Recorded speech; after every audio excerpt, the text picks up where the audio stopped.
People are going to say, hey, he's wearing a different shirt. Yes. The second one I own.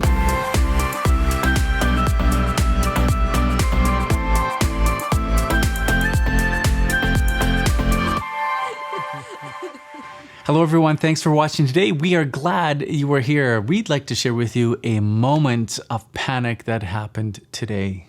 Yes, okay, so we had our very first snowfall of the year. So, of course, all the kids are so excited that there's snow on the ground. Mm-hmm. Whereas I'm like in a different kind of panic, like, where's all the winter clothes? But that's not the real panic. No, that was not the real panic. I left in the morning to bring Madeleine to school.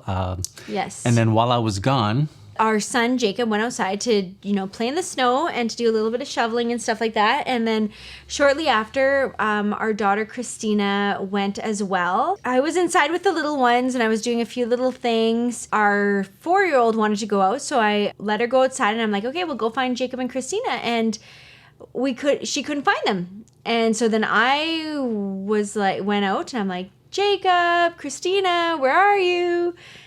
Looked on the left side of the house, the right side of the house, yelled a little louder, looked in the vehicle parked on our driveway, not that they're supposed to go in there, went to the backyard, went back in the house, see my neighbor shoveling her walk across the road.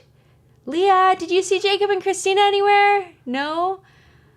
And I'm starting to wonder, where did they go? Like, they weren't in the house. They would have tracked in a bunch of snow. And I was yelling quite loudly. And now I'm looking at places a second time. Like maybe they're playing a joke on me. Maybe they're hiding. I go to my neighbor to the right. I knock on her door. I'm like, did you see Jacob and Christina? Because I know her kids were playing outside a little bit earlier. She's like, no. I'm like, I can't find them. So my neighbor Leah goes to the park. My neighbor Kaylee goes and checks in her backyard. I call Ken and I'm like, I can't find Jacob and Christina anywhere. And you recommended, should we call the police? Yeah, because I really had no idea. So that's where we were at in terms of worry and panic level at that moment. So your mind starts going to different places, right? Yeah. You're hoping for the best, right? Of course. But you're like, what could have happened? So do you want me to tell you what happened? As you can tell, it's a happy ending. Right. What happened? My neighbors we're all kind of congregating, and then I see way down the road 2 little people with shovels shoveling the entire neighborhood. Sidewalks everywhere. And I'm just like, oh, there they are. Moving on. And I'm like, get in the house. I was so worried. Right, yeah. They were okay. So what this made me think about was actually in relationship to Genesis 3:9 and also mortal sin. And because when it comes to mortal sin, what happens?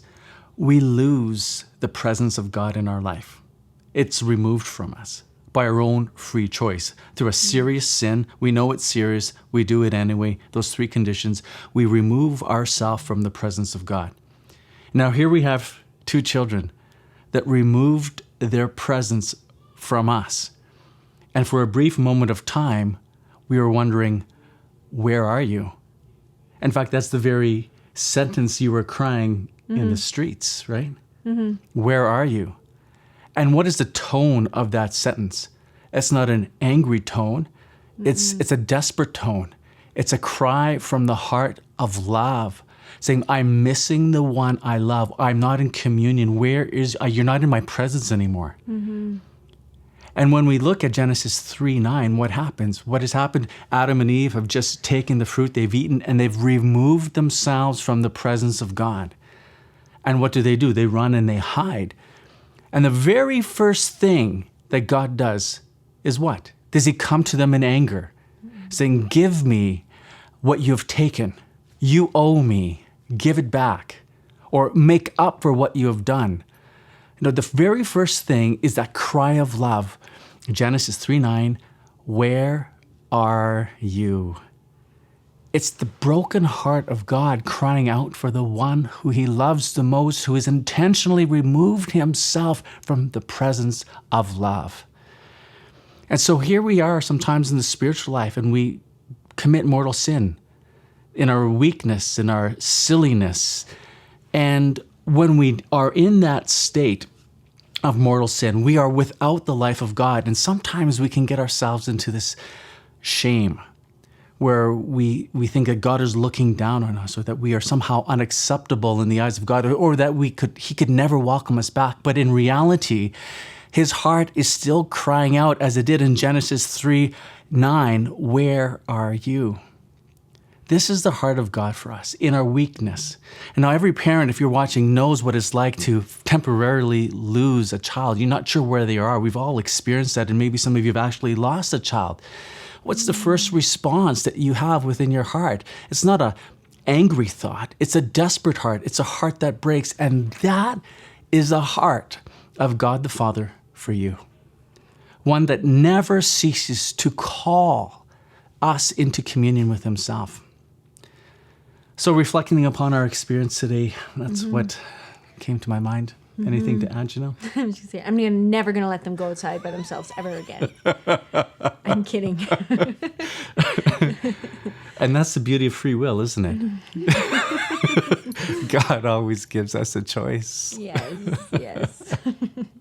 So friends, let us know your thoughts on our sharing today. Have you ever experienced something like that in your life, and you lost a child, and what was going on in your heart? And can you relate that back to the heart of God? Would we remove ourselves from his presence? Let us know your thoughts. Thanks for watching, guys. God bless you. Thank you so much, friends, for watching this video. Remember to hit that subscribe button and bell so that YouTube has to notify you of our next video. And share this video on Facebook. Let's spread the good news of our Catholic faith.